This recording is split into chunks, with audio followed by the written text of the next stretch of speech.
अच्छा, ट्रिग्नोमेट्री को मिक्स किया जा रहा है इंटीग्रेशन के साथ, और ट्रिग्नोमेट्री का थोड़ा सा जो लाइक 11th क्लास के जो कॉन्सेप्ट्स है ना, उससे थोड़ा सा पिक करने की कोशिश कर रहे हैं। कुछ भी खास नहीं है इस क्वेश्चन में, पहले ही बता देता हूँ। ठीक है, ये बहुत ही सिंपल सा सवाल है, इसमें कुछ भी मेजर नहीं हो रहा है। तो शुरू करते हैं एक्चुअली सीधा सीधा क्वेश्चन। हमें आई का जो वैल्यू है वो निकालना है, यानी कि मेरे को पहले तो ये सॉल्व करना पड़ेगा, तब जाके आप वैल्यू निकालोगे। और एक वैल्यू मुझे दी हुई है।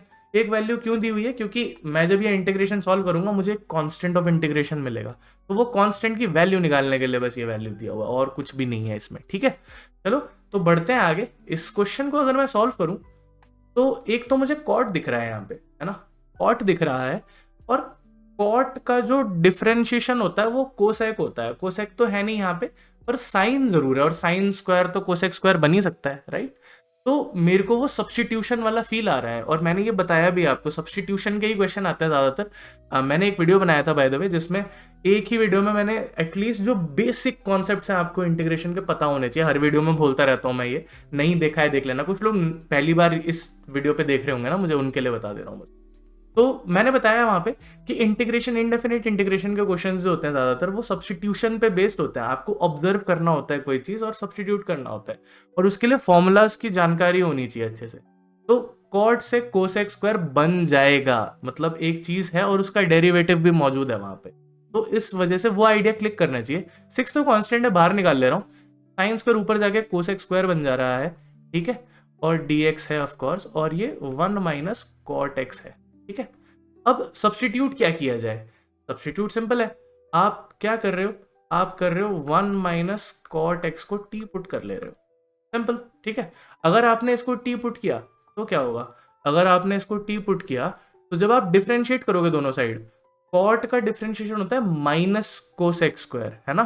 तो माइनस ऑफ माइनस तो कैंसिल हो जाएगा, खाली कोसेक स्क्वायर बचेगा। जब आप दोनों साइड डिफ्रेंशिएट करोगे, dx बच गया और ये dt हो गया, ठीक है। तो आपको फंक्शन भी है और उसका डेरिवेटिव भी है, सिंपल सिंपल सा हो गया ये, ठीक है। अब इसे हम सॉल्व कर लेते हैं। तो ऊपर आ गया आपके पास, आ गया क्या? ऊपर आपके पास आ गया dt, नीचे आपके पास आ गया t का स्क्वायर, ठीक है। सिंपल सा इंटीग्रेशन है ये क्या है? पावर वाला रूल है जो इंटीग्रेशन का होता है। तो ये क्या है? t का पावर -1 है अपॉन -1 है, ठीक है। माइनस को मल्टीप्लाई कर देता हूँ आगे, माइनस का 6 हो गया, अपॉन में t आ जाएगा। t क्या है? 1 माइनस कॉट एक्स है, ठीक है, अपॉन में। और ये प्लस सी भी होगा, यहाँ पे मैं लिख देता हूँ इससे पहले कि कमेंट्स में लोग चढ़ जाए मेरे ऊपर। ठीक है, हो जाता है यार, हम भी काम करते हैं कहीं पे। तो कॉट एक्स, ये रात को बन रही है वीडियो, यहाँ पे टाइम दिख रहा होगा आपको, तो लग जाते हैं यार हम भी, चलो ठीक है।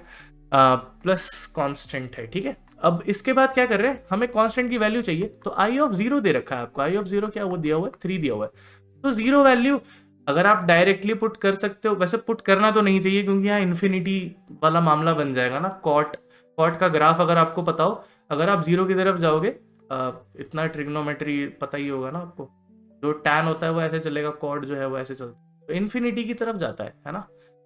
कुछ इस तरीके का ग्राफ होता है। तो अगर आपको वो ग्राफ पता हो तो आपको पता होगा कि अगर मैं जीरो पुट करूंगा तो ये इन्फिनिटी -1 जो कि खुद इन्फिनिटी हो जाएगा, एक फाइनाइट नंबर के नीचे इनफाइनाइट नंबर है, यानी डिवीजन में इनफाइनाइट नंबर है, तो वो चीज ओवरऑल जीरो की तरफ चली जाती है, ठीक है। तो ये हो जाएगा 0 प्लस सी विच इज 3, है ना। तो सी की वैल्यू आ गई 3। अगर वैसे नहीं समझ में आता है तो कोई बात नहीं है, कॉट को, जो कि एक्चुअली तरीका भी है, वही बात है, कुछ लोग बोलेंगे इतना टाइम थोड़ी होता है एग्जाम में, तो एक्चुअली तरीका तो यही होता है कि आप कॉट को साइन और कॉस में चेंज करो। तो यहाँ साइन आ गया, यहाँ कॉस आ जाएगा जब आप कॉमन ले लोगे, और ये कॉस, सॉरी साइन और कॉस बोल रहा हूँ, कॉस बाई साइन होता है, ठीक है। इस पर भी अभी आ जाएंगे कॉमेंट सेक्शन में, क्या है। तो ये cos x by sine x है ना, cos x minus sine x है, और ऊपर साइन एक्स और आ जाएगा। तो इसके बाद आप पुट करोगे वैल्यू, तो ऊपर तो साइन एक्स है, ये तो जीरो हो जाएगा, तो ये पूरा चीज जीरो वैसे भी चला। तो अगर वैसे करना चाहो, खुद को बनाना चाहो तो वैसे भी बना। चलो, तो ये c इज इक्वल्स टू 3 आ गया मेरे पास, और यहां से मेरा मतलब है आई ऑफ एक्स की वैल्यू आ गई मेरे पास। आई ऑफ एक्स क्या है? ये आ गया 6 कॉट एक्स और माइनस का 1 प्लस सी जो है वो है 3, ठीक है। अब आपसे पूछा गया आई पाई बाई 12। अब जिनकी ट्रिग्नोमेट्री कमजोर है उन्हें थोड़ा सा दिक्कत होगा यहाँ पे। पाई बाई 12 एक्चुअली 15 डिग्री होता है, और जब आप अगर आप जेई की तैयारी कर रहे हो, खासकर इनफैक्ट इवन एनसीईआरटी लेवल पे भी पढ़ रखा है आपने, तो आपको पता होगा जैसे अगर आपको साइन 15 या कॉस 15 निकालना है तो आप 45 माइनस 30 करके उसका फॉर्मूला निकालते हो, है ना। तो अगर आपको वो फॉर्मूलाज याद है तो अच्छी बात है, वरना कॉट 15 की जो वैल्यू होती है वो डायरेक्टली याद करने बोलते हैं टीचर, वो होता है कुछ ऐसा, है ना। तो अगर आपको डायरेक्टली याद है तो बहुत अच्छी बात है, नहीं याद है तो इसको cos 15 बाई साइन 15 लिखिए कॉट को, है ना।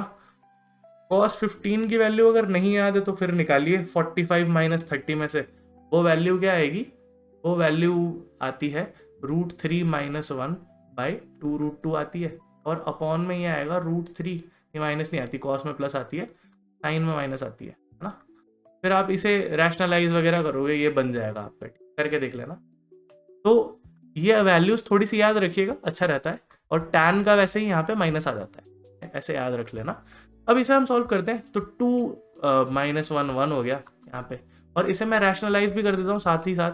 तो ये 6 √3 माइनस √3 प्लस 1 बनेगा ना नीचे, तो √3 माइनस 1 से मल्टीप्लाई और कर दिया, तो ये √3 का square 3, a square minus b square का फॉर्मूला से 3 माइनस 1 बन गया, और प्लस का 3, तो ये तो 2 हो जाएगा। और 2 3 6 होता है ना। तो ये 3√3 तो है ही, और -3 प्लस का 3 है, ये दोनों कैंसिल हो गए, और ये 3√3 है, जो कि हमारा ऑप्शन नंबर सी है। ठीक है, तो ये हमारा क्वेश्चन सॉल्व हो गया। तो वही है, मैं एक्सप्लेन कर रहा हूँ इसलिए मेरे को टाइम लगता है, कुछ धुरंधर आ जाते हैं ना, 20 सेकंड में सॉल्व कर दिया, 5 सेकंड में सॉल्व कर दिया, मैगी बना दिया हमने। तो उनके लिए बता रहा हूँ कि मैं उनके लिए वीडियोस बना रहा हूँ जिनको नहीं समझ में आता है, ठीक है, इतना जल्दी से नहीं समझ में आ रहा है या नहीं पढ़ाया जा रहा क्लास में उतना अच्छे से, उनके लिए कर रहा हूँ मैं। तो एक एक स्टेप एक्सप्लेन करता हूँ, इस वजह से टाइम लग जाता है। तो मुझे उम्मीद है समझ आया होगा ये वीडियो, ठीक है। प्लीज़ फीडबैक दीजिएगा कमेंट्स में, प्लीज़ बताइएगा मुझे अगर मैं कोई चीज़ सही से नहीं कर रहा हूँ तो ठीक है, या मतलब आपके हिसाब से अगर कोई चीज़ इम्प्रूव की जा सकती है। बैकग्राउंड म्यूज़िक पे मत बोलना यार बैकग्राउंड म्यूज़िक के बिना बड़ा बोरिंग हो जाएगा। मैं बहुत हाई फाई एडिटिंग तो कर नहीं पाता हूँ, इतना आता भी नहीं है मुझे, और करने का टाइम भी नहीं है इतना मेरे पास। तो एटलीस्ट म्यूज़िक तो चल ही सकता है ना तो मुझे बता देना जो भी है, जैसा भी है। मैं मिलता हूँ आपसे अगले वीडियो में, टिल देन पीस।